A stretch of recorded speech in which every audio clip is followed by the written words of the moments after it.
आधार नाम रूपास बुद्धी न जाणे आणि जाणे ही त्यास तो अपार स्वरूप समुद्रावरती जनो तरंग ब्रह्मा विष्णू महेश गणपती सूर्य चंद्र वरुण यम मिरविते देवी जो सर्वज्ञानी दयाघन ज्याचे बुद्धी उपाधी करून मिथ्या भान मुझची माझी होतसे ज्याच्या ज्ञानी भाषे जगत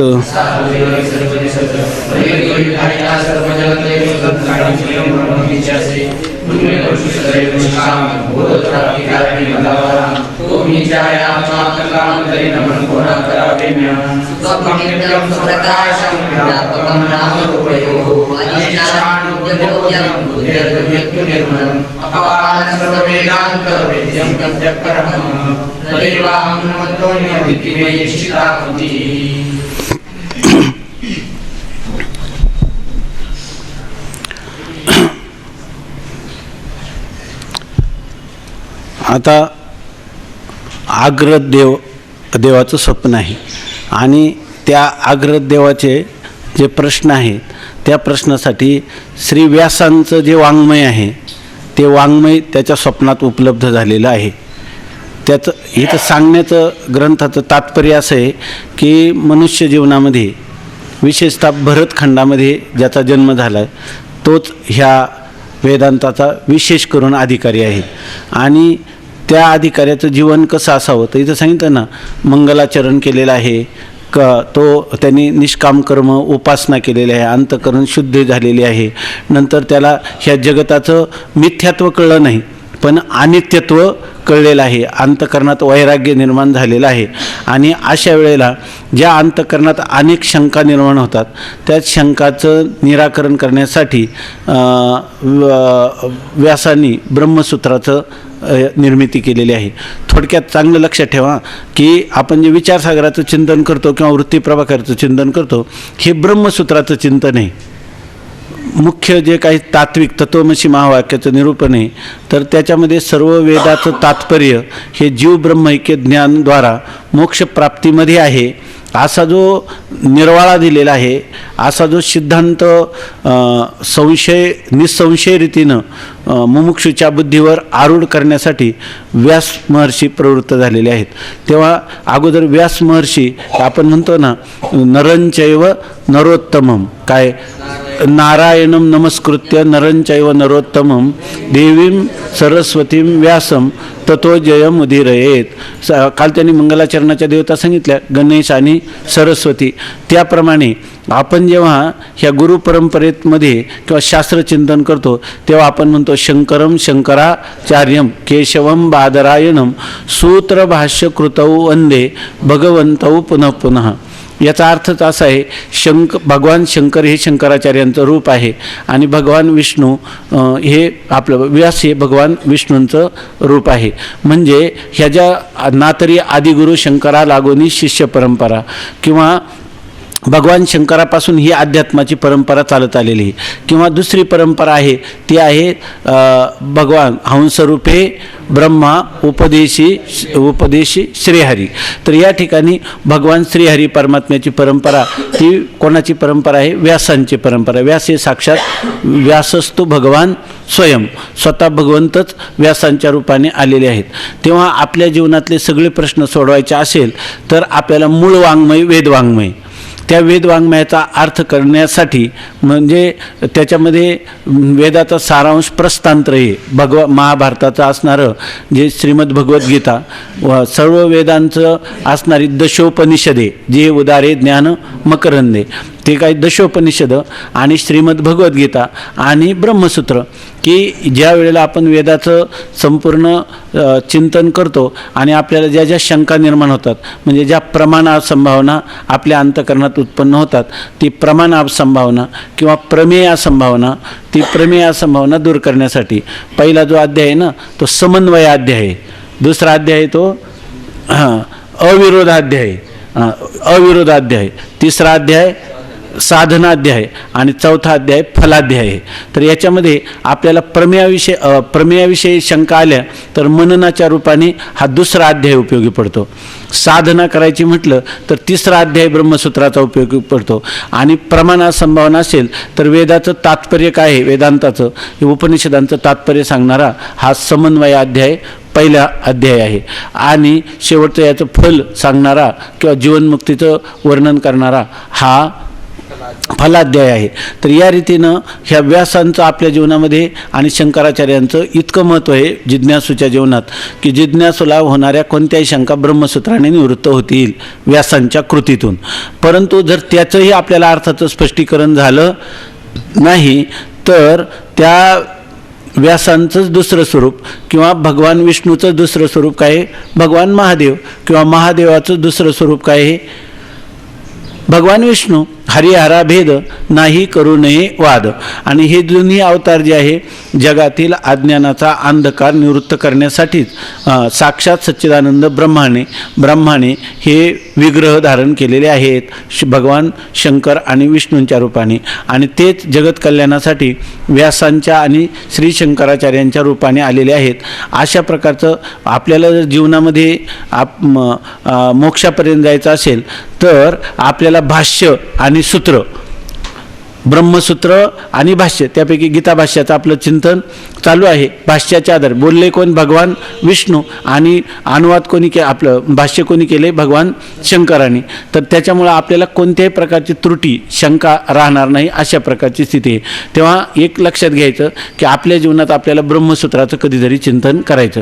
जर कोणाला वेळच झाला नाही तर त्यांनी हे जे चिंतन केलेले कोणतं विचारसागराचं आणि त्याच्याबरोबर वृत्तीप्रभाकरचं चिंतन करणं आवश्यक आहे. आता आहेत काही मुलं, 3-4 मुलं आहेत, मला वाटतं 4-5 जण आहेत की ते 2ऱ्या 3ऱ्या 4थ्या वर्षालाच आहे, पण ते वृत्तीप्रभाकर पण शिकतात, 7व्या प्रकाशापर्यंत आलेले आणि चांगल्या प्रकाराने त्यांना समजतं.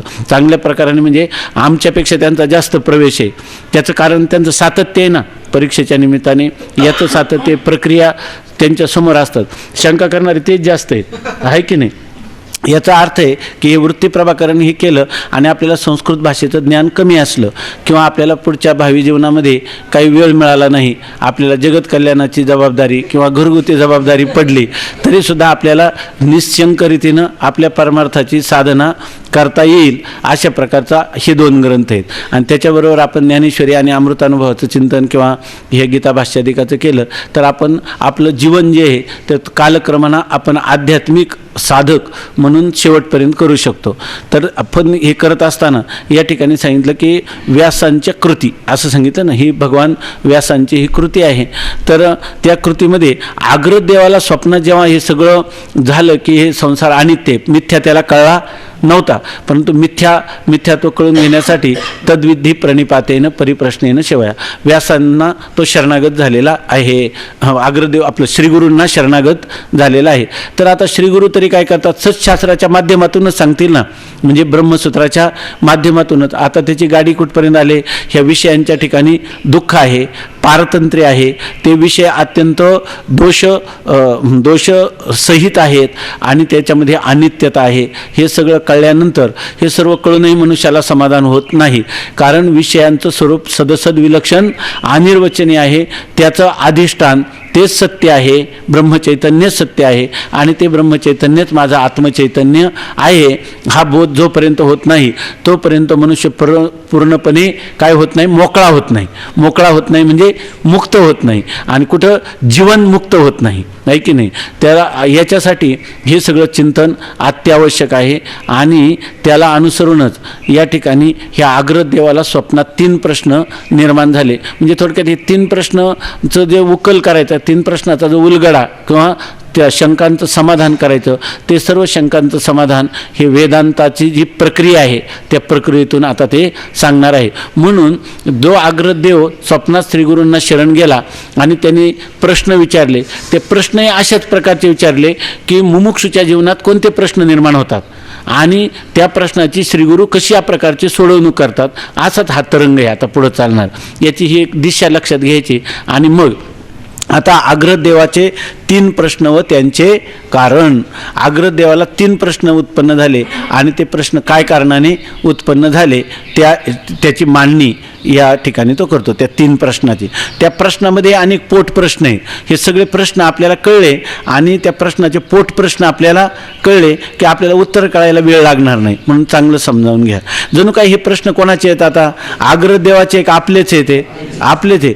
आख्यायिकाच्या रूपाने वास्तविक अग्रदेव नावाचा कोणी होऊनही गेला नाही काही नाही, पण अग्रदेवाचं आख्यायिका सांगण्याच्या निमित्ताने आपलंच असणारं जे जीवन आहे मुमुक्षूचं ते या ठिकाणी प्रगट करतात. तेव्हा ह्या सगळ्या शंका खरोखर आपल्याला आल्यात आणि याचं हे स्वरूप आहे हे आपल्या चांगलं ध्यानामध्ये ठसलं पाहिजे. पहा हा एक अग्रद वा गृधी आकांक्षायाम असा एक धातू आहे. म्हणजे गृध याच्यामध्ये उपनिषदामध्ये आलेले आहे की उपनिषदामधला पहिलाच मंत्र आहे थोडक्यात सांगतो, ईशावास्यमिदं जगत तेन काय ईशावास्यमिदं सर्वम. हे सर्व जे आहे वास्यम नाम आच्छादनीयम, परमात्म्या व्याप्तम, परमात्म्यानेच हे सगळ्या जगाला व्यापलेलं आहे. ईशावास्यम, चांगलं लक्षात घ्या, ईशावास्यम इदम जगत, हे संपूर्ण जगत ईश्वरानेच व्यापलेलं आहे. तेन त्यक्ते ईशावास्यमिदं सर्वम यत्किंच जगत्याम जगत, जगतातले जे काही कार्यात्मक सगळे पदार्थ असतील कार्यकारणात्मक ते सर्व परमात्म्यानेच व्यापलेले आहेत. तेन त्यक्तेन भुंजितः नाम पालयतः असं भाष्यकाराने दिलेलं आहे. तेन त्यक्तेन, त्यागाने त्यांचा भोग घ्यावा किंवा त्याचं पालन करावं. म्हणजे हे जे सर्व जगतातलं सर्व परमात्म्या स्वरूपच आहे, परंतु त्याच्यातला जो त्याज्य भाग आहे ना, जो भाग घेतला असताना मुमुक्षूला काय होईल, जर शब्दस्पर्शादी विषय ते सुद्धा परमात्मा स्वरूपच आहे की नाही, पण ते जर घेतले आपण ते कसे आहेत, कल्पित आहे. आणि त्या कल्पित पदार्थांचा जर आपण सत्ता दिली, त्यांच्याशी तादात्म्य केलं, त्यांना भोग्य ठरवलं आणि मी जर भोगता झालो तर आपला पुढचा प्रवास होणारच नाही. सगळं परमात्ममय म्हणून जर आपण त्याच्याकडे प्रवृत्ती केली तर पाट्याला काय येईल, दुःखच येईल, आहे की नाही, सर्व दुःखद पदार्थ येईल. म्हणून त्या वेदामध्ये सांगितलं, श्रुतिमावली सांगते तेन त्यक्तेन भुंजितः, म्हणजे तुम्ही जरी त्या भोग घ्यायचा झाला तर विधीपूर्वक भोग घ्या. तस्मात शास्त्रम प्रमाणंते, त्यांनी चित्तशुद्धी तर होईल. पण खरं जर पाहिलं तर इहलोकापासून परलोकापर्यंत असणाऱ्या काय अनुकूल मानलेल्या भोगाच्या त्यागाच्या इच्छेस वैराग्य असं म्हणतात. असं वैराग्य निर्माण झालं पाहिजे. कारण का, तेन त्यक्तेन भुंजिता नाम आत्मानं पालयथा, आपल्या आत्म्याचं पालन संरक्षण करायचं असेल तर ह्या आत्मेतर अनात्मा असणाऱ्या सगळ्या पदार्थांचा त्याग केला पाहिजे. असं करताना अनेक लोकांनी वेगवेगळं लिहिलेले. तर हे झालं ना, तेन त्यक्तेन भुंजिता, म्हणजे त्याग सर्वात महत्त्वाचा आहे. आणि पुढं सांगतात मा गृधा, म्हणजे तुम्ही गृध धातूचा अर्थ काय, आकांक्षा करणं. मा गृधा, तुम्ही कोणाची अपेक्षा आकांक्षा करू नका. म्हणजे शब्दादी जे विषय आहेत त्या विषयाची अपेक्षा करू नका. आपण म्हणा अनुकूल मानणाऱ्या विषयाच्या भोगाच्या त्यागाच्या इच्छेस, म्हणजे त्यागाची इच्छा करा असा अर्थ झाला की नाही. तेन त्यक्तेन भुंजिता मा गृधा. पुढं सांगतात कस्यचित धनम, आणि धन कोणाचं आहे, कस्यचित धनम. दुसरा अर्थ केला कस्यचित धनम मा गृधा, कोणाच्याही धनाची इच्छा करू नका. किंवा असं घेतलं काही नाही, कस्यचित धनम. मला वाटतं विनोबाजी भावे त्यांचे बंधू आहेत ना बालकोजी भावे, त्यांनी ब्रह्मसूत्रावर लिहिलं ना, कस्यचित धनम, कोणाचं धन आहे. म्हणजे आपण म्हणतो ना, देव हे काळाचे, धन कुबेराचे, तेथे मनुष्याचे काय आहे, अशा प्रकारे सांगितलं. तसं इथं अग्रद नाव आहे, गृध आकांक्षा. म्हणजे बाकीचे जे लोक आहे ना, सर्व सुखाच्या आशा जन्म गेला, क्षण एक मुक्ती यत्न नाही केला, हिंडता दिशा सीन पावला, मायावेष्टीला जीव माझा, अशी सगळ्यांची स्थिती आहे. पण हा का सगळ्यांना आशा आहे की नाही. आणि हा कसा आहे, जिथं सांगतात तुकाराम महाराज की तरीच गोसावी व्हावे तेने, आशा हे समूळ खनोनी काढावी ना, आशा संपूर्ण निर्मूलन केली की मग तरच त्यांनी गोसावी, गो म्हणजे इंद्रियांच्या समुदायाचा स्वामी तेव्हाच होऊ शकतो. आणि असा हा अग्रदेव आहे. म्हणजे यांनी काय केले, आशा समूळ उत्खनन केलेले आहे किंवा त्यांनी आकांक्षेचा परित्याग केला आहे. म्हणजे हा म्हणून हा काय झाला, अग्रद. आणि त्याला अग्रदेव म्हटलेले. पुढं दिव शब्द जो आहे ना, तर त्या दिव शब्दाचे 10 अर्थ आहेत. काय, दिव क्रीडा, क्रीडा, विजिगीषा, व्यवहार, द्युती, स्तुती, मद, मोद, कांती, गतिषु, असे 10 अर्थ आहे त्याचे. आपले जे नेहमी आपण चिंतन सांगतो 18व्या अध्याय कधीतरी आपण प्रसंगाने करू, मागच्या ज्ञानेश्वरीच्या आवृत्तीला केलं होतं. तर त्याच्यामध्ये 10 ओव्या आहे ना, जय जय देव निर्मळ, निज जनाखिल मंगळ, जन्म जरा जलद जाळ प्रभंजन, अशा ज्या ओव्या आहेत ना, प्रत्येक ओळीमध्ये एका धातूचा, पाणिनीच्या एक अर्थाचं त्या ठिकाणी म्हणजे स्पष्टीकरण केलेलं आहे किंवा त्याचं चिंतन केलेलं आहे असं आहे. तर इथं अग्रद देव जे म्हणतात, तर यांनी काय केलं, अग्रद म्हणजे न काय गृधा वर्तते ना, गृधा रहितम इत्यर्थ, ज्याच्या ठिकाणी कोणत्याही प्रकारची आकांक्षा राहिली नाही आणि त्याच्या स्वप्नामध्ये हे चालतं. म्हणजे याचा अर्थ आपल्याला जागृतीमध्ये सुद्धा काय व्हायला लागेल, अग्रद व्हावं लागेल आणि पुन्हा देव व्हावं लागेल, आहे की नाही. ज्याच्यामध्ये त्याच्या दृष्टीने ही सगळी क्रीडा आहे, लीला आहे, हे सगळं काय आहे, स्वप्न आहे की नाही. आणि स्वप्नामुळे तो अग्रद झालेला आहे की नाही. आणि जो अग्रद होईल त्यालाच हे स्वप्न कळेल, असाही त्याचा अर्थ आहे. बरोबर ना. जो इच्छा रहित होईल त्यालाच हे कळेल आणि ज्याला कळलं तोच काय होईल, ह्या दोन्ही गोष्टी कशा होतील, युगपत होतील, असा त्याचा अर्थ. तर हे सुद्धा यांनी नावं सुद्धा दिली ना, आपल्या संस्कृतीमध्ये नावं सुद्धा राम, लक्ष्मण वगैरे ठेवायची, सायली वगैरे अशी नावं नाही ठेवत याच्यामध्ये, किंवा कोणत्या सिनेमाच्या नटाची. ज्या नावामध्ये काय अर्थवाही अशा प्रकारचे अर्थ आहे त्याच्यामध्ये. तर ह्या अग्रद देवाचे 3 प्रश्न आणि त्यांचे कारण बघा. अग्रद देवाने श्रीगुरु साष्टांग नमस्कार करून 3 प्रश्न विचारले. मी कोण आहे, हा संसार कुठून होतो, मुक्तीला हेतू कर्म किंवा ज्ञान किंवा उपासना किंवा दोन्ही. आता हे स्थूल मानाने विचारलेले प्रश्न आहेत. तर हे तुमचं पाठात झाले का, इथपर्यंत होऊन गेले ना. हां, किती पुढे गेलेले आहे, म्हणजे काय फार पुढं नाही. न्यायमत ना, सांख्यमत, बरं ठीक आहे. अग्रद देवाच्या 3 प्रश्नामध्ये पहिला प्रश्न आहे, मी कोण आहे.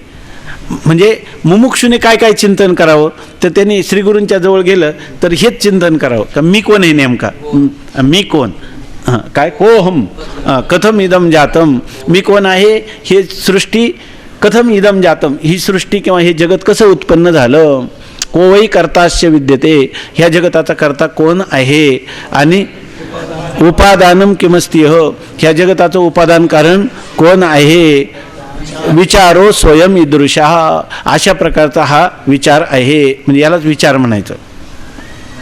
तर इथं पहिला प्रश्न तो विचारतो की मी कोण आहे, हा पहिला प्रश्न.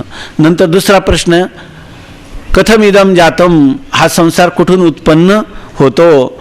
आणि नंतर काय, मुक्तीला हेतू, आता त्याला संस्कार झालेले, त्यामुळं त्यांनी कर्म केलेले आहे, उपासना केलेली आहे आणि आता श्रीगुरूंना शरण गेलेलं आहे. तेव्हा त्याला शंका अशी आहे की मुक्ती कशाने होते. मुक्ती म्हणजे काय, जन्म मरणाचा अभाव, आहे की नाही. तर अशा प्रकारचं जन्माभावरूप मुक्ती किंवा मोक्ष हे कोणत्या साधनाने होते, ती कर्माने होते की उपासनेने होते की तत्वज्ञानाने होते, असं तो विचारतो. त्या किंवा कदाचित वेदाने 3 साधनं सांगितलेली आहेत, कोणती, कर्म, उपासना आणि ज्ञान. तेव्हा कांडत्रय निरूपिणी श्रुतीचं हे कोरडीसवानी या ठिकाणी त्रिकांडात्मक असणारा जो वेद आहे, तर त्याच्यामधल्या कर्म आणि उपासना दोन्ही मिळून होते का, किंवा उपासना आणि ज्ञान दोन्ही मिळून मुक्ती होते का, किंवा मुक्ती आणि आपलं ज्ञान आणि कर्म यांच्या दोन्हींपासून होते का. म्हणजे या ठिकाणी समसमुच्चय आहे की क्रमसमुच्चय आहे. मुक्ती तर पाहिजे, पण मुक्ती कर्माने होते का, केवळ कर्म मोक्ष होतो का. दुसऱ्या तरंगामध्ये सांगितले कर्माने मोक्ष होत नाही. मग आता उपासनेने होतो का, तर उपासनेने मोक्ष होत नाही. 5व्या तरंगामध्ये सांगितलं आहे की नाही. तो कुठे जातो, ब्रह्मलोकाला जातो. कल्पांताच्या वेळेला ज्ञान होऊनच काय होतो, होतो, मुक्त होतो, म्हणजे उपासनेने नाही, मग ज्ञानाने. पण आता ज्ञान तर करून घ्यायला आलं, तेव्हा केवळ ज्ञानानेच मोक्ष होतो का, किंवा केवळ कर्माने होतो का, केवळ उपासनेने होतो का, किंवा कर्म उपासना, उपासना ज्ञान आणि ज्ञान कर्म ह्या समसमुच्चयाने होतो की क्रमसमुच्चयाने मोक्ष होतो, तर याचाही विचार मला कळावा अशी त्याची इच्छा आहे. आपण जेव्हा परमार्थ साधना करण्यामध्ये प्रवृत्त होतो आणि विशेषतः विचारात प्रवृत्त होतो, त्यावेळेला श्रीगुरूंच्या जवळ प्राप्त झाला असताना मनुष्याला प्रश्नांचं स्वरूप असं असावं की मी कोण आहे, नेमका मी हा जो पदार्थ आहे काय, मी कोण आहेसा करावा विचार म्हणे ज्ञानेश्वर निवृत्तीचा. मी कोण आहे हा पहिला विचार यावा. हे जगत प्रतीतीला येतं म्हणून हे जगताचं कारण काय आहे असा विचार यावा. आणि तिसरा उपाय, हे जगत कोणापासूनही निर्माण हो आहे की नाही, पण मला ह्या दुःख परंपरेतून, जन्ममरण परंपरेतून माझी कायमची मुक्तता कशाने होईल. कारण हा विचारवंत काय पाहतो, दुसऱ्या तरंगामध्ये गेलं, सगळ्या दुःखाला कारण हे शरीर आहे की नाही. सर्व दुःखाला कारण कोण आहे, सर्व दुःखाचं अधिष्ठान शरीर आहे. शरीराला कारण कोण आहे, पापपुण्य धर्माधर्म. त्याला कारण कोण आहे, धर्माधर्माला कारण कोण आहे, अनुकूल प्रतिकूल ज्ञान. अनुकूल प्रतिकूल ज्ञानाला कारण काय आहे, रागद्वेष. रागद्वेषाला कारण काय आहे, भेदज्ञान. भेदज्ञानाला कारण काय आहे, आपल्या आत्मस्वरूपाचं अज्ञान. आणि त्या अज्ञानाची निवृत्ती व्हावी. आत्मस्वरूपाच्या अज्ञान म्हणजे मी कोण आहे हे न कळल्यामुळे होतं ना. मग मी कोण आहे याचा शोध आपण श्री गुरुचरणाजवळ घेऊ. म्हणून जो जातो त्याला हाच प्रश्न असला पाहिजे, मला तुमचं दुसरं काही नको, मला काय पाहिजे, फक्त मी कोण आहे या प्रश्नाचं उत्तर किंवा या प्रश्नाचा उलगडा माझा करा, हे उत्तर असले पाहिजे. आपल्याला वाटतं की आपण बरेच काळ याच्यामध्ये घातला आणि आपल्याला यश का येत नाही, यश का येत नाही ह्या प्रकारचे प्रश्नाचा विचार चालू आहे का, हे श्रीगुरूंना हे विचारतं का, नाही तर दुसरेच काही पण प्रश्न विचारलं तर त्याच्यापासून काही लाभ होणार नाही. जर तुम्ही न्याय शिकले तर सत्य मानून सगळे पदार्थ, सप्तपदार्थांचा विचार केला म्हणून काही तुम्हाला मोक्ष होणार आहे का. तुम्ही गुरुच्या पायाजवळ बसून व्याकरण शिकले, त्याच्यापासून साहित्य शिकले तर त्याच्यापासून होणार आहे का. सगळे दर्शनाचार्य झाले, वेदांत दर्शनाचं चिंतन झालं पाहिजे. म्हणून ते सांगतात की पहिला प्रश्न तिथे हाच विचारला पाहिजे, दुसरं काही सांगू नका. या ठिकाणी आम्हाला फक्त काय सांगा, मी कोण आहे. आता मला हे जगत प्रतीतीला येतं म्हणून हे जगत कुठपासून झालं आणि माझ्या मुक्तीचा उपाय काय, हा सर्वात महत्त्वाचा प्रश्न. जर जिज्ञासा घेऊन गेलं तर जिज्ञासेच्या पोटात हे दोन प्रश्न येतात, मी कोण आहे आणि हे जगत कशापासून झालं याचा विचार, तत्त्वज्ञानचा विचार करताना आपोआपच येऊन जातो. पण असला कोण पाहिजे, मुक्ती कशाने होईल, सगळ्या प्रश्नांची उत्तर मिळतील. पण तुम्हाला जिज्ञासा असली तर, ज्ञातुम इच्छा जिज्ञासा, ती जिज्ञासा घेऊन जर आपण साधू संतांच्या जवळ गेलो तरच ह्या प्रश्नांची उत्तरं याचा उकल आपल्याला होईल. अशा प्रकारचं हे आग्रदेवाचे 3 प्रश्न आहेत. आणि मुद्दाम आपल्याला सांगितलं की आग्रदेवाचं हे स्वप्न आहे, म्हणजे याचा अर्थ हे स्वप्न चाललं हे लक्षात घेतलं आपण तर सगळं आग्रदेवाचं हे शास्त्र, गुरु, ईश्वर, साधना, फल हे सगळा विचार कुठं चालला आहे, स्वप्नातला. म्हणजे जसं आग्रदेवा जागृत झाला तर जागृतीत आला तर आग्रदेवाला याच्यापैकी काय खरं वाटेल, जागा झाल्यावर काहीच खरं वाटणार नाही. तसं आपल्याला ह्या जागृतीमध्ये काय वाटलं पाहिजे, विचाराच्या द्वारा असं वाटलं पाहिजे हे सगळं स्वप्न आहे. कारण काय आहे, मनुष्याचे बाकीचे संस्कार जातात तत्त्वज्ञानाचं चिंतन करताना, पण गुरु, ईश्वर, शास्त्र यांचं साह्य घेऊन जे आपण वाटचाल केलेली असते त्यांना मिथ्या म्हणण्याचं लवकर धाडस होत नाही.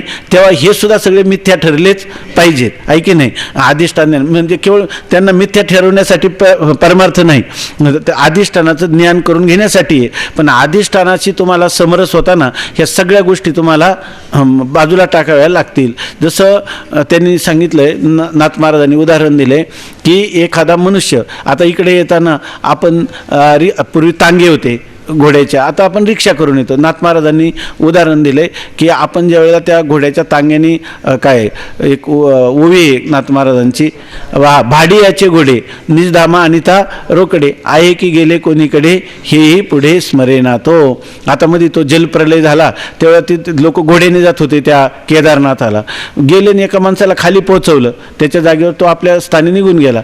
पुढे जलप्रलय झाला, त्याच्यामध्ये तो घोडा गेला का राहिला याचा त्याला विचार करायची गरज आहे का. नाही. तसं आपण आपल्या आत्मस्वरूपाच्या ठिकाणी एकदा सामरस्याला, ऐक्यभावाला प्राप्त झालं की आपण केलेली साधनं, देश, काल याचं सगळं हे सर्व भ्रमात्मक होतं. ह्या पदार्थाचा पुन्हा विचार करण्याची गरज नाही. त्याला जर आपण पुन्हा सत्यत्वाने जर स्वीकार केलं तर काय होतं, आपल्या मूळ असणाऱ्या आत्मस्वरूपानुभूतीला ते काय करतं, द्वैत रूपाने प्रतिबंध करतं. म्हणून या सगळ्या गोष्टी आपल्याला काय वाटल्या पाहिजे, आता इथं जो विचार व्हायचा तो विचार कशाचा चालू आहे, मिथ्यात्वाचा विचार चालू आहे. अनित्य माहीत नाही का, दोषदर्शन माहीत नाही का, पारतंत्र्य माहीत नाही का, सगळं आहे म्हणून तर आपण इकडे प्रवृत्त झालो. हे गुण आपल्याजवळ नसते तर आपण एवढी विरक्ती धारण करून श्री गुरुचरणाजवळ उपस्थित पण झालो नसतो, आहे की नाही. म्हणून हा जो विचार आहे तर हा विचार या अग्रदेवाच्या स्वप्नात जसं त्याला प्रश्न निर्माण झाले तेच प्रश्न आपल्या जीवनात निर्माण झालेले असले पाहिजे किंवा आहेत असं समजायचं. आता पहिला प्रश्न आहे, मी कोण आहे. पहिला प्रश्न करण्यात असा हेतू आहे की मी देहस्वरूप आहे की देहाहून निराळा आहे. पहिल्यांदा तो म्हणतो की मी देह हेच माझं स्वरूप. मी कोण आहे म्हणताना मनात काय पाहिजे, मी म्हणताना हा जो 3.5 हाताचा देह तोच मी आहे की या देहाहून मी कोणी वेगळा आहे. बरं, देहाहून तो म्हणतो असा संशय तरी का आला, कारण त्यामध्ये 3 प्रश्न आणि प्रत्येकाचं कारण आहे ना. परिच्छेदाचं नावच आहे अग्रदेवाचे 3 प्रश्न आणि त्यांचे कारण. तो म्हणतो मी कोण आहे हा जो प्रश्न मी विचारला, ठीक आहे ना, चाललंय ना, मी कोण आहे हा जो प्रश्न विचारला म्हणून का विचारला, मला वाटतं की मी म्हणजे देह आहे की मी देहाहून भिन्न आहे असा प्रश्न तरी मला का येतो. असा संशय येण्याचे कारण एखाद्या वेळी मी मनुष्य आहे असे मला वाटते, यावरून मी देहस्वरूप आहे असे ठरते. तू कोण, तर मी मनुष्य म्हणजे मनुष्याचा देह मला मिळालेला आहे. याचा अर्थ काय झाला, कधी कधी मला काय वाटतं मी मनुष्य म्हणजे मनुष्याचा देह मला मिळालेला आहे, म्हणजे याचा अर्थ मी कोण आहे, देहस्वरूप आहे असंही मला कधी कधी वाटतं.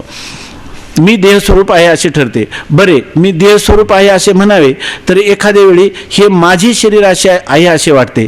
हे माझे घर आहे म्हणणारा जसा घराहून निराळा असतो त्याप्रमाणे माझे शरीर आहे या प्रतीतीने मी देहाहून निराळा आहे असे ठरते. मी म्हणजे मनुष्य आहे जेव्हा वाटतं तेव्हा देहस्वरूप मी आहे, पण कायम मी देहस्वरूप आहे असंही मला वाटत नाही. कधी कधी माझ्या व्यवहारामध्ये मी काय बोलतो, हा देह माझा आहे, हे शरीर माझं आहे असं म्हणतो. याचा अर्थ माझं शरीर म्हणजे शरीराहून मी काय झालो, निराळा. जसं जेव्हा एखादा मनुष्य म्हणतो हे घर माझं आहे म्हणजे याचा अर्थ घर वेगळा आणि मी वेगळा, घराहून मी वेगळा आहे असं वाटतं की नाही. म्हणजे याचाच अर्थ काय झाला, मी देहाहून निराळा आहे असंही मला कधी कधी वाटतं.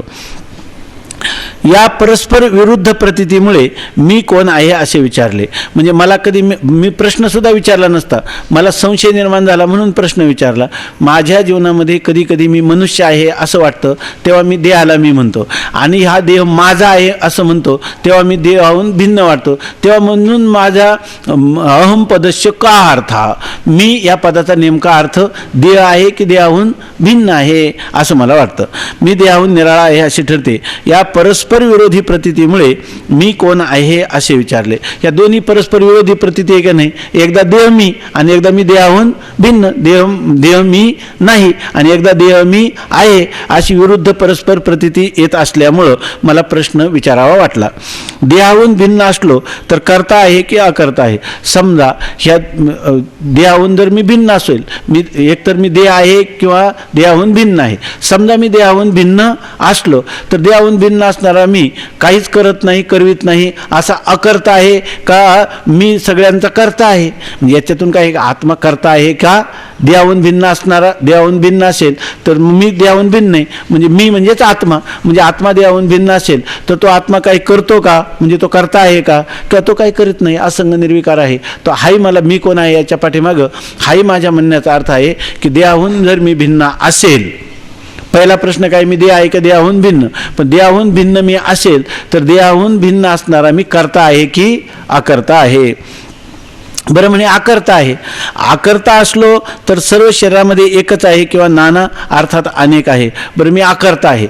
अकर्ता असला तर प्रत्येक शरीरात अकर्ता आत्मा, मग याचा अर्थ मग मी एक असलो तर सगळ्या शरीरात आत्मा काय झाला, एक, मीच सर्व शरीरात व्याप्त. आणि जर अनेक असलं तर मी काय झालं, आपलं प्रत्येक शरीरात वेगळा असलो तर मी काय झालो, अनेक झालो. म्हणून तो म्हणतो अकर्ता असलो तरी सर्व शरीरामध्ये एकच आहे का, म्हणजे सर्व शरीरामध्ये आत्मा आत्मरूपाने मी एकच आहे किंवा प्रत्येक शरीराचा आत्मा वेगवेगळा आहे, प्रत्येक शरीरातला मी हा वेगळा आहे काय असं म्हणतो. आकर्ता असलो तरी सर्व शरीरामध्ये एकच आहे किंवा नाना अर्थात अनेक आहे असा पहिल्या प्रश्नाचा अभिप्राय आहे. लक्षात आलं ना पहिला प्रश्न. आता दुसरा प्रश्न, आळसले नाही ना. आता दुसरा प्रश्न, आता या संसाराचा कोणी करता आहे किंवा आपणच होतो. करता असेल, आता त्या दुसरा प्रश्न झाला. आता दुसरा प्रश्न काय आहे, हे जगतविषयकचा प्रश्न आहे. तेव्हा हे जो संसार किंवा हे जे जगत आम्हाला प्रतीतीला येतं तर याचा कोणी करता आहे की नाही, म्हणजे हे जगत त्याच्याविषयी अनेक वाद आहेत. आता आपल्याला पुढे येणारच आहे. त्याचं कोणी म्हणतं की ईश्वराने हे जगत निर्माण केलं, आपोआपच झालं, असं कोणी प्रकृतीपासून झालं, कोणी परमाणूपासून झालं, अशा प्रकारे म्हणतात ना.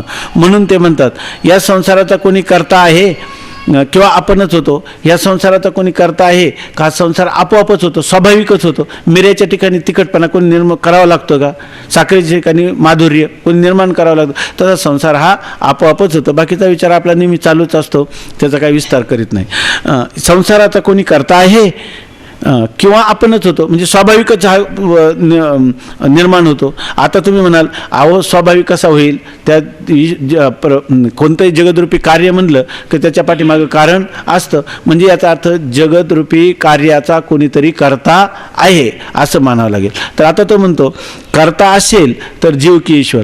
आता हे जगताला कोणीतरी केलेलं आहे म्हणजे कोणी जीवाने केलेलं आहे की ईश्वराने केलेलं आहे, म्हणजे या जगताचा करता ईश्वर आहे की जीव आहे. आता कोणी म्हणेल जीव हा अल्पज्ञान अल्पशक्तिमान, तो तर काय म्हणता येणार नाही, ईश्वर त्याचा करता आहे. तर ईश्वर म्हटला तर तो एकदेश स्थित आहे की व्यापक आहे. ईश्वर जर करता आहे असं तुम्ही जर म्हणत असाल, जीव करता नाही, एक तर त्याचा करता आहे का असला तर तो कोण जीव आहे का ईश्वर, आणि ईश्वर असला तर तो एकदेश स्थित म्हणजे त्या सातव्या आसमानात राहतो आणि सगळं करतो, आहे की नाही. असा कोणी तो आहे का, म्हणजे एका देशामध्ये स्थित राहतो, विटेवर उभा राहतो आणि सगळ्या जगताचं काय करतो, नियमन करतो. असा एक देश स्थित आहे का सर्व व्यापक आहे, विठ्ठल जळी स्थळी भरला, असं आहे का करकटावरील तुळशीच्या माळा एवढाच आहे की नाही. मग तो एक देश स्थित आहे की तो व्यापक आहे. आता व्यापक आहे तुम्ही म्हटले, तर व्यापक असेल तर व्यापक आकाशाहून जसे जीव भिन्न आहेत तसे व्यापक ईश्वरावरून जीव भिन्न आहेत किंवा अभिन्न आहेत. आता तुम्ही म्हणले तो कसा आहे, व्यापक. मग आकाशही व्यापक आहे की नाही, आकाशही व्यापक आहे, परंतु व्यापक आकाशाहून जीव भिन्न आहे का नाही. व्यापक आकाश आणि जीव एकरूप आहेत का जीव भिन्न आहेत का नाही, आणि आकाश व्यापक आहे की नाही. नैयायिकांनी आकाशाला व्यापक मानले. खरं व्यापक निरतिशय व्यापक कोण आहे, फक्त परमात्माच आहे, परंतु त्यांनी आकाशाला व्यापक मानलेले आहे. तसं ते म्हणतात ईश्वर जर आकाशाप्रमाणे व्यापक असेल तर त्या व्यापक आकाशाहून जीव कसे आहेत, भिन्न आहे. तसं ईश्वरापासून सुद्धा जीव भिन्न आहे की अभिन्न आहेत. व्यापक आकाशापासून जसे जीव भिन्न आहेत तसे व्यापक ईश्वरापासून जीव भिन्न आहेत किंवा अभिन्न आहेत असा दुसऱ्या प्रश्नाचा अभिप्राय आहे. आपल्याला म्हणजे खूप शास्त्राचं आलोडन करूनही हे प्रश्नही निर्माण होणार नाही अशा रीतीनं थोडक्यात हे प्रश्न आपल्यासमोर उपस्थित केलेले. आता तिसरा प्रश्न, आता मुक्तीचा हेतू ज्ञान आहे किंवा कर्म आहे किंवा उपासना आहे किंवा दोन्ही आहेत. दोन्ही म्हणजे ज्ञान कर्म किंवा ज्ञान उपासना किंवा कर्म उपासना असा तिसऱ्या प्रश्नाचा अभिप्राय आहे. आता त्याने विचारलं मुक्तीचा हेतू कोण, तर तुम्ही म्हणाल ज्ञान आहे. मग ज्ञानच आहे का कर्मही आहे किंवा उपासना आहे किंवा दोन्ही आहेत. दोन्ही आहेत म्हणजे कर्म आणि जसं एक आकाशात उड्डाण करायचं असेल पक्षाला तर त्याला उड्डाण करण्यासाठी दोन पंख पाहिजे, एका पंखाने चालणार नाही. तसं मोक्ष म्हणजे चिदाकाश आहे की नाही, आणि त्या चिदाकाशात जीवाला काय करायचे, उड्डाण करायचं. मग नुसता एकच पंखाने कसं काय जाईल, ज्ञानाने कर्माने किंवा उपासनेने दोन पंख पाहिजे. योग वासिष्ठामध्ये फार सुंदर चिंतन केलं. मग शंका येते की नाही माणसाला दोन्ही पण असू शकतील. बरं शास्त्राने सांगितलेले का नाही मार्ग हे परमात्मा प्राप्तीचे किंवा मुक्तीचे मार्ग कर्म उपासना परंपरेने ज्ञान साक्षात आहे, पण सांगितलेत की नाही. मग शंका येणं स्वाभाविक आहे की नाही. आमच्या बुद्धीला अशी शंका वाटते की या ठिकाणी मुक्तीचा हेतू कोण, कर्म उपासना की ज्ञान की दोन्ही म्हणजे कोण, दोघांचं युग्म म्हणजे कोणाचं कर्म उपासना ज्ञान आणि ज्ञान कर्म हे मोक्षाचे साधन याच्यापैकी कोणी आहेत. म्हणजे याचा अर्थ आम्हाला समसमुच्चय आहे का क्रमसमुच्चय आहे, असंच ना. असं त्यांनी 3 प्रश्न विचारले. ठीक आहे ना. आता बघा, मी कोण आहे या प्रश्नाच्या उत्तरास आरंभ. आता ह्या ठिकाणी पहिला प्रश्न आहे, मी कोण आहे. थोडक्यात त्याची उत्तरं देतात, मग त्याच्यावर येणाऱ्या शंका आणि त्याचं पुढं समाधान करतात. आता पहिला प्रश्न आहे, मी कोण आहे. श्री गुरु म्हणतात की मी कोण आहे या प्रश्नाच्या उत्तरास आता आरंभ झाला. श्री गुरु म्हणतात, प्रथम प्रश्नाचे उत्तर हे की तू सच्चिद आनंद स्वरूप आहेस. पहिल्यांदा काय करावं, त्याला सिद्धांत सांगावं. मी कोण आहे, तर गुरु सांगतात की तू सच्चिद आनंद रूप आहे. सत म्हणजे त्रिकालाबाधित आहेस, कोणत्याही कालामध्ये तुझा बाध होत नाही. तू चित स्वरूप आहेस म्हणजे तू स्वयं प्रकाश आहेस. आनंद रूप आहे म्हणजे परमप्रीतीचा विषय, सुखरूप आनंदरूप असा तूच आहेस. परवाच आपण चिंतन केलं होतं.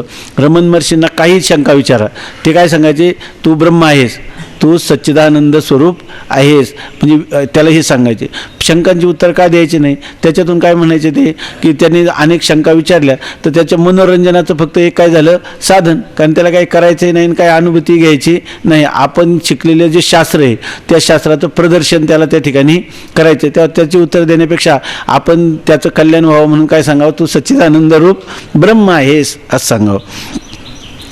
प्रथम प्रश्नाचे उत्तर हे की तू सच्चिद आणि आनंद स्वरूप आहेस. देह असं जड आणि दुःखरूप आहे. तो काय म्हटला होता, मी कोण आहे यापर्यंत. तू सच्चिदानंद रूप ब्रह्म आहे, देह तू नाही, तू देहाहून भिन्न आहेस. आता देह कसा आहे, तर देह असत आहे, त्याचा काय होतो, बाध होतो, आहे की नाही. तिन्ही कालात देह नित्य राहत नाही. नंतर तो जड आहे म्हणजे त्याला स्वतःचंही ज्ञान नाही आणि इतराचंही ज्ञान नाही, आणि तो दुःखरूप आहे. त्या देहाचा आश्रय केला की प्रतिकूल वेदनीयम दुःखम, त्याच्यामध्ये नेहमी दुःखच राहतं. जे दुःख नको ते कोणाच्या आश्रयाने राहतं, देहाचा आश्रय केला की तुम्ही काल ओळी गेली ना आपल्याला की ना तरी देहाची या गावा आली या जन्ममृत्यूच्या सुरुवात काय, मला सुरुवात नाही लक्षात. ती झाली सुरुवात, सांगा ना. ना तरी देहाची या गावा आली या जन्ममृत्यूच्या सोहळ्या ना म्हणून ये धनंजया जियापरी. म्हणून देह जड आणि दुःखरूप आहे. आता म्हणून तू देहाहून निराळा आहेस. तू देहाहून कसा आहे, निराळा, म्हणजे देह तू नाहीस. आणि मग करता भोगताही नाही. तो म्हणला देहाहून निराळा असेल तर करता भोगता आहे किंवा नाही, तर तू देहाहून निराळा असणारा आत्मरूपाने असा तू हा करताही नाही आणि केलेल्या कर्माचा भोगताही नाही. कर्माचा करताही नाहीस आणि भोगताही नाहीस. ज्याच्या ठिकाणी दुःख असते तो ते दुःख निवृत्ती करता आणि सुख प्राप्ती करता काही क्रिया करतो, म्हणून तो करता असतो. आता तू करता नाही आणि भोगता नाही. करता का नाही, तर तू देहाहून काय आहे, निराळा आहे. आणि तू करता का नाही, तर ज्याच्या ठिकाणी काहीतरी दुःख असतं तो त्या दुःखाच्या निवृत्तीसाठी काहीतरी क्रिया करील. परंतु तुला या ठिकाणी तू देहाहून निराळा असणारा तू कायसा आहे, तुझ्या ठिकाणी दुःखाचा त्रैकालिक अत्यंताभाव आहे. दुःख ते कैचे नये स्वप्नाशी, असं तुझं आत्मरूप काय आहे. दुःखाचा आणि सर्व प्रकारच्या आध्यात्मिक, आदिभौतिक आणि आदिदैविक दुःखांनी अस्पर्शित, अचुंबित अशा प्रकारचं असंग निर्विकार आहे की नाही, असं तुझं आत्मस्वरूप आहे. त्यामुळे तू करता आहेस का, नाही. ज्याला एखादं दुःख असेल तर त्याच्या निवृत्तीसाठी त्यांनी कर्म केलं पाहिजे, आणि त्या कर्म करणाऱ्याला म्हणतात करता. पण तू करताय का अकर्ता आहे, मग अकर्ता आहे. देहाहून भिन्न असणारा तू काय आहे, अकर्ता आहेस. तू सच्चिदानंद स्वरूप आहेस. जर आनंद स्वरूप आहे त्याचा अर्थ आनंद स्वरूपाच्या ठिकाणी दुःख राहील का, आणि जर दुःख राहिलं तर त्याला आनंद स्वरूप म्हणता येईल का, नाही. तुझ्या ठिकाणी ते दुःख नाही आणि तू आनंद स्वरूप आहेस. म्हणून दुःख निवृत्ती करता किंवा सुख प्राप्ती करता. काही लोक सुख प्राप्ती करता जर करायचं झालं तर कर्म, पण सुख हे तुझं काय आहे, स्वरूप आहे. दुःख जर तुझ्या स्वरूपाच्या ठिकाणी असलं तर निवृत्तीसाठी काय केलं पाहिजे, कर्म. मग तुला सुखप्राप्तीसाठी काही करायचं नाही आणि दुःख निवृत्तीसाठी काही करणं नाही. म्हणून तो कसा आहे, अकर्ता आहेस. तुझ्या ठिकाणी कर्तृत्व संबंध नाही. ज्या अर्थी करता नाहीस त्या अर्थी भोगताही नाहीस. आता तू करता नाही म्हणल्यावर भोगता नाही म्हणायची काही गरजच नाही, कारण जो ज्या कर्माचा करता असतो तो त्या कर्मफलाचा काय होतो, भोगता. आता कर्तृत्वच तुझ्या ठिकाणी नाही तर तुला भोक्तृत्व कसं असेल? म्हणजे तू अकर्ता अभोक्ता आहेस. जो कर्ता असतो तोच भोक्ता होतो. कारण पुण्यपापजनक जे कर्म त्याचा कर्ता आणि सुखदुःखाचा भोक्ता स्थूल सूक्ष्म संघात आहेस, तू नाहीस. आता तुला का तू म्हणशील की हे पुण्यपाप तर मला का नाही लागत, आहे की नाही? तू भोगता फलाचा नाही, तुम्ही सांगता पाप आणि पुण्य रूप फलाचाही तू भोगता नाहीस आणि विहित आणि निषिद्ध कर्माचा करताही तू नाहीस. किंबहुना कोणतं लौकिक वैदिक कोणत्याही कर्माचा तू करता नाहीस. तू असंग निर्विकार आहेस. तर ते बघा, ते म्हणतात की मग आता हे पुण्य पाप करतं कोण आणि फल कोणाला, आहे की नाही? तुकाराम महाराजांचा एक फार गोड अभंग आहे, जनी जनार्दन ऐकतो हे मात, कैसा तो वृत्तांत नकळे आम्हा, असा अभंग आहे. सगळे परमात्मा आहे, तर सगळा अभंगच फार चिंतनीय आहे. तर त्याच्यामध्ये ही कुडी आम्हाला काही उलगडत नाही. आमचा आत्मा अकर्ता आणि अभोक्ता आहे. आणि मग हे सर्व चाललेलं कोणाचं आहे? हे कर्म चाललं आणि भोग होतात कोणाला असं वाटेल की नाही? तर कर्ता कोण आहे हे पहिलं कळलं पाहिजे. जर आत्मा त्याचा कर्ता अकर्ता आहे आणि अभोक्ता आहे, ते चाललेलं कर्तृत्व आणि भोक्तृत्वाचा व्यवहार हा चाललाय कुठं, आहे की नाही? आणि त्याचं फल मिळतं कोणाला, अशी शंका आली तर सांगतात की तू अकर्ता अभोक्ता कसा आहेस? कारण पुण्यजनक जे कर्म त्याचा कर्ता आणि सुखदुःखाचा भोगता स्थूल सूक्ष्म संघात आहे. पुण्य किंवा पाप उत्पन्न करणार, पुण्य पापजनक म्हणजे पुण्य किंवा पाप उत्पन्न करणारं जे कर्म आहे त्याचा कर्ता कोण आहे? ते कर्म कोण करतं? स्थूल शरीर करतं. कोण करतं? स्थूल शरीराच्या द्वारा ती कर्म घडतात. आणि त्याच्या ठिकाणी मी करताय असा भाव कोण धारण करतो? सूक्ष्म शरीर, आहे की नाही? आणि नंतर त्या कर्माचा जेव्हा फलाचा भोग होतो त्यावेळेला त्या फलाचा भोग कोणता मला होतो असं कोण समजतं? सूक्ष्म शरीर समजतं. म्हणजे याचा अर्थ कर्तृत्व आणि भोक्तृत्व कुठे आहे? स्थूल सूक्ष्म संघाताच्या ठिकाणी आहे.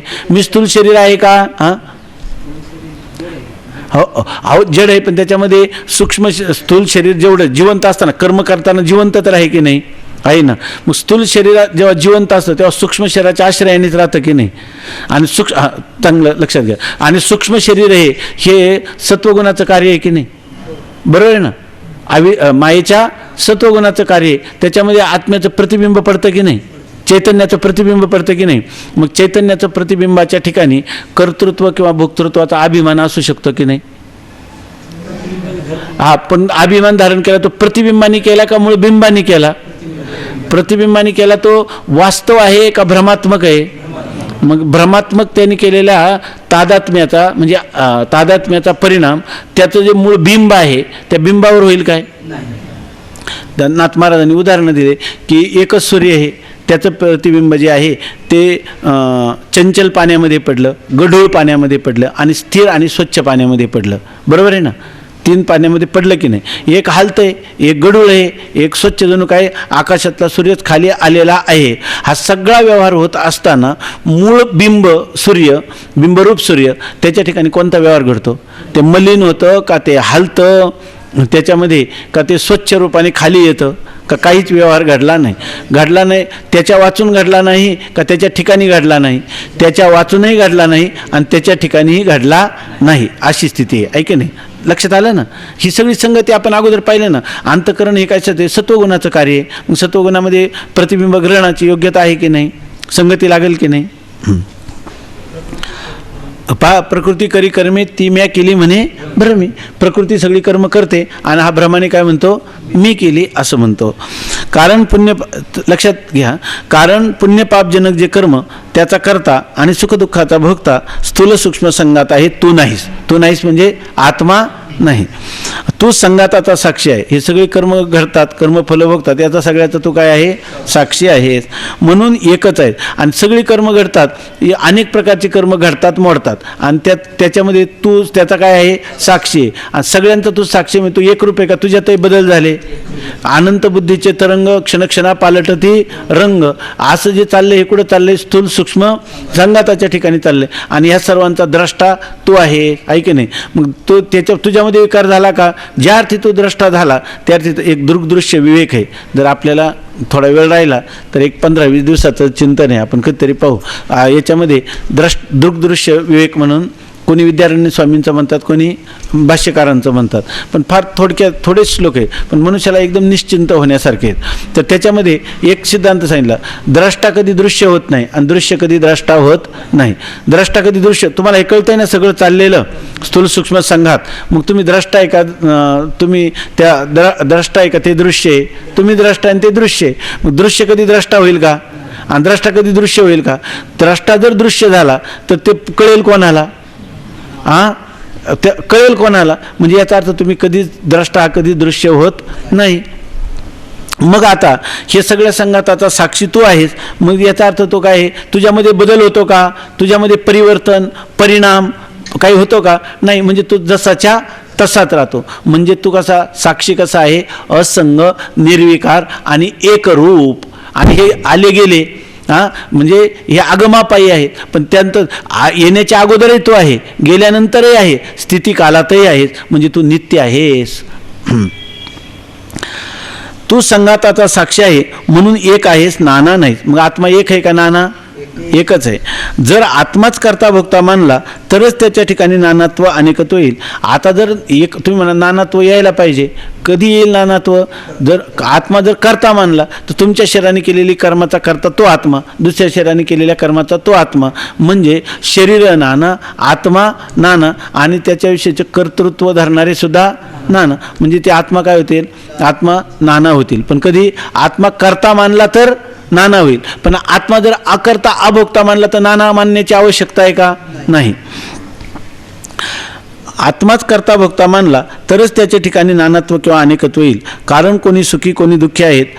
कारण नाना मानला तर काही लोक सुखी आहेत, काही लोक दुःखी आहेत. आणि आत्माच जर नाना मानला कशासाठी?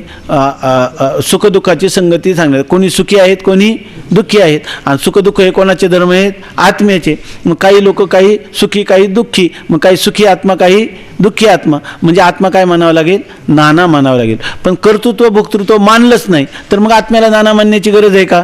त्या ठिकाणी सुखदुःखाचा प्रकाशक द्रष्टा साक्षी असा चिन्मात्र स्वरूपाने सर्व प्रकाशक कोणी आत्मा आहे असं जर मानलं तर आत्मा नाना मानण्याची गरज आहे का? नाही. कारण कोणी सुखी आहेत कोणी दुःखी आहेत. आता आत्मा एक मानून तोच करता भोगता मानला तर एकाच झालेले सुखदुःख सर्वात झाले पाहिजे. हे सगळ्या शंका का येतात? पुन्हा अशी शंका येते, नाही आत्मा जो आहे ना तर तो आत्मा करता भोगता आहे. कारण जर आत्मा करता भोगता आहे परंतु आत्मा एकच आहे. आत्मा अकर्ता अभोक्ता असेल तर आत्मा नाना मानण्याची गरज नाही. पण आम्हाला काही सुखी काही दुःखी दिसतात आणि आमच्या दृष्टीनं सुखी दुःखी कोण झालेला आहे? आत्मा. मग आता जर तो आत्मा सुखी दुःखी होतो म्हणजे आत्म्यामध्ये काय मानलं पाहिजे? भेद मानला पाहिजे. भेद जर मानला तर काय तर आपलं भेद मानला पाहिजे. पण तुम्ही काय म्हणता? आत्मा एकच आहे. मग आत्मा जर करता भोगता असेल, सुखी दुःखी होणारा असेल तर आणि आत्मा जर एकच असेल तर मग काय होईल? सगळ्यांच्यात आत्मा काय आहे? एकच. मग एकाचं सुख दुःख दुसऱ्याला झालं पाहिजे की नाही? आणि होतंय का? सर्वांना झालं पाहिजे. काय एकाच झालेले सुखदुःख सर्वांना झाले पाहिजे. सर्वांच्यात आत्मा काय आहे? एक. मला जर सुखदुःख झालं तर ते सुखदुःख कोणाला कळालं पाहिजे? सर्वांना कळालं पाहिजे. कारण आत्मा सर्वांमध्ये एकच आहे. आणि असं कळतंय का? अनुभवात येते का कोणाच्या? सरळ आत्मा काय मानला पाहिजे? नाना मानला पाहिजे. करता भोगता माना आणि पुन्हा तो नाना माना. किंवा तो अकर्ता अभोक्ता असेल तर तो काय आहे? अकर्ता अभोक्ता असेल तर त्याला काय म्हणावं लागेल? सर्वांचा द्रष्टा साक्षी तो एकच मानावा लागेल. पण तो मग काय म्हणावं लागेल? अकर्ता आणि अभोक्ता. तेव्हा याच्यापैकी नेमकं हे काय त्याला म्हणतो आपण, ह्या प्रश्नाचं नेमकं उत्तर काय आहे हे जाणण्याची माझ्या अंतःकरणात इच्छा झालेली आहे. कारण आत्मा जर सुखदुःखाचा भोगता आणि कर्माचा करता मानला तर तो नाना मानावा लागेल, एक मानता येणार नाही. तेव्हा आत्मा हा देहाहून काय आहे? भिन्न आहे. तो अकर्ता अभोक्ता आहे आणि तो एक आहे. हे सर्व मला चांगल्या प्रकारे उलगडा करून सांगा. हे माझ्या मी कोण आहे या प्रश्नाचं उत्तर मला अपेक्षित आहे, असं तो श्रीगुरूंच्या जवळ आत्मनिवेदन करतो. ठीक आहे ना. तो म्हणतो आता आत्मा एक मानून तोच करता भोगता मानला तर एकाच झालेले सुखदुःख सर्वात झाले पाहिजे. याकरता भोगतेच नाना आहेत, आत्मा भोगता नाही म्हणून एक आहे. याचा अर्थ काय आहे? तो म्हणतो कधी कधी वाटतं का भोगते नाना आहेत आणि आत्मा भोगता नाही आणि म्हणून तो काय आहे? एक आहे. भोगते नाना माना पण आत्मा काय आहे? एक आहे, कारण आत्मा भोगता नाही. मग आत्मा भोगता आहे का? नाही. मग त्याला नाना मानण्याची गरज आहे का? नाही. तो आत्मा एकच आहे. भोगते नाना माना तुम्ही, पण आत्मा काय माना? एक माना. एक मानलं म्हणजे काय झालं? आत्मा झाला एक, तो झाला अकर्ता अभोक्ता, आहे की नाही. तो देहाहून काय झाला? भिन्न. म्हणजे आत्मा देह आहे का देहाहून भिन्न आहे? देहाहून भिन्न आहे. देहाहून भिन्न असणारा आत्मा कर्ता आहे का? कर्ता भोक्ता आहे का अकर्ता अभोक्ता आहे? अकर्ता अभोक्ता असणारा आत्मा एक आहे का नाना आहे? एक आहे. मग कर्तृत्व भोक्तृत्व करते भोगते नाना आहेत का एक आहेत? नाना आहेत. पण आत्मा काय आहे?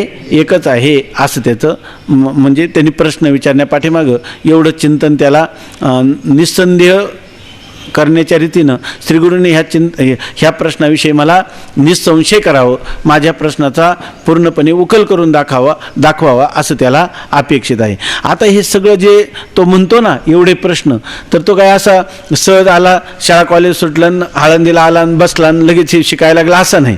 त्याला आधीचे बरेच संस्कार आहे. आता आपल्याला हे शिकावं लागतं ना इथून पुढं. त्याला अगोदरच एवढे संस्कार. आता हे प्रश्न आपल्याला कधी येईल का? आत्मस्वरूपाविषयी सांख्यमत, सांख्य काय हेच आपल्याला माहीत नाही, ऐक नाही. आपण इतके दिवस आळंदीला राहतो तरी सुद्धा सांख्य योगो नाम द्वितीयोध्याय. हा लोक म्हणतात इथं तर सांख्यमताचं काय केलेलं आहे? खंडन केलेलं आहे ना. सांख्यमत सांगितलं आणि त्याचं काय केलेलं आहे? विचारसागरात खंडन. आणि त्या गीतेमध्ये तर त्यांनी एक सांख्ययोग नावाचा अध्यायच लिहिला, आहे की नाही. तिथं सांख्ययोग नावाचं, सांख्य शब्दाचा अर्थ वेदांत असा आहे. काशिकानंदांनी जे स्थितप्रज्ञ दर्शन लिहिलं आहे ना त्याच्यामध्ये सांख्य शब्दाचा अर्थ आहे वेदांत. काय त्याची व्युत्पत्ती काय आहे? जे सम्यक ख्याती म्हणजे सम्यक प्रकाराने निर्वचन करतं, निरूपण करतं आत्मतत्व, जगत काय आहे त्याला म्हणतात सांख्य. सांख्य शब्दाचा अर्थ तिथं गीतेमध्ये काय आहे? वेदांत असा अर्थ आहे. म्हणून त्या ठिकाणी हे सांख्य दर्शन असा त्याचा अर्थ घ्यायचा नाही. तर आता आत्मस्वरूपाविषयी सांख्यमत हा शिष्य तरी काय विचारतो? यांनी अनेक दर्शनाचा अभ्यास केलेला आहे. शास्त्र संस्कार आणि सुसंस्कृत असं त्याचं अंतर आहे, अंतकरण आहे. पण अनेक प्रकारचे विचार ऐकल्यामुळं त्याच्या चित्तात काय झालेलं आहे? गोंधळ झालेला आहे. आणि त्यामुळं त्याला मी कोण आहे या प्रश्न जरी एवढं अध्ययन केलं ना तरीसुद्धा त्यांनी लिहिले सगळं जरी फळेशी तईची भेटी जरी वसंतो पावे. या ठिकाणी बनकरू झाडे शिंपी जीवेसाठी पाडूनी जन्मे काढी आटी परी फळेशी तईची भेटी जय वसंत पावे. वर्षभर तो श्रम करतो का नाही माळी त्या बागेचं, पण वसंत ऋतू येतो तेव्हाच त्याला फळ लागतं की नाही? फळेशी तईची भेटी. तसं अनेक शास्त्राचं जरी अध्ययन केलं आणि जोपर्यंत श्रीगुरू आपल्या जीवनात येत नाही किंवा निश्चलदासजींसारखं हे जे शास्त्र चिंतन आहे हे आपल्याला प्रगट रूपाने आपल्या पुढे येत नाही तोपर्यंत आपल्याला काय आहे? पाडूनी जन्मे काढी आठी श्रमच करत राहतात. आणि शेवटी म्हणून त्यांनी लिहिले काय गद्यम षडंगादी विद्या षडंगादी वेदो मुखे शास्त्र विद्या कवित्वादी गद्यम सुपद्यम करोति गुरोरंघ्रि पद्मे मनश्चेन्न लग्नम ततः किम ततः किम ततः किम ततः किम. जोपर्यंत श्रीगुरूंचं सान्निध्य प्राप्त झालं नाही तर याचा काही उपयोग नाही. आणि असं हे सगळं झालेलं आहे. म्हणजे यांनी स्वतः भरपूर प्रयत्नाची पराकाष्ठा केली, विचार केले, परंतु निश्चय काय होत नाही. आणि म्हणून तो म्हणतो की ह्या सगळ्या प्रश्नांचं शंकांचं माझं समाधान करा. तर हे प्रश्न त्यांनी एवढा पहिला विचारला. त्याच्याविषयी त्याच्या पुढं शास्त्र आहे आत्मस्वरूपाविषयी सांख्यमत. सांख्याविषयी सांख्य दर्शन जे आहे ते आत्म्याविषयी काय? मी कोण आहे म्हणजे मी कोण आहे याचं जे प्रश्नाचं उत्तर सांख्याने काय दिलेले हे त्याला तो पहिल्यांदा सांगतो. आत्मस्वरूपाविषयी सांख्यमत. सांख्यमतात आत्म्याला पुरुष असे म्हणतात, तो मोठा आहे परिचित, उद्या पाहू. पुंडलिक वरदा हरिविठ्ठल श्री ज्ञानदेव तुकाराम ज्ञानेश्वर महाराज की जय.